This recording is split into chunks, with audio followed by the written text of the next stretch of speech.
ओया पीला फोन दी चौथे बड़े होया आ पींदा पे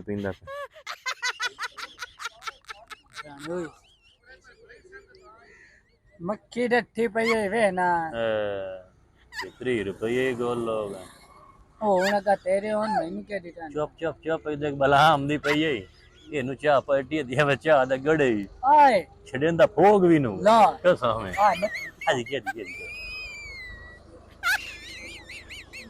ਪਈਰਾ आवार जी की हाल है जनाब भाई जान आज तो बड़ी चावा शामा ओ मैं दिल दूर वेख ना की आई चाह है सुबह चालो ठंडी पी है गा बड़ा यार तो तू मेरे संभाल रखना ये पी के ना रह के दस चल होने क्या दे। कैसे पत्ती ओए होए हो क्या चाह यार की पवा यार तो लाचियां पई हुई हैं ये लाचियां नहीं हैं लाची दा सूप है बेच हला बहुत स्वाद चाह सूप यार मैं चाह शाह बनवाइंदा मैं 10 से किदू सूप ले आई ए बहुत आला यार 10 तेरा महीना तैयार यार मजबूर ना हां महीना तय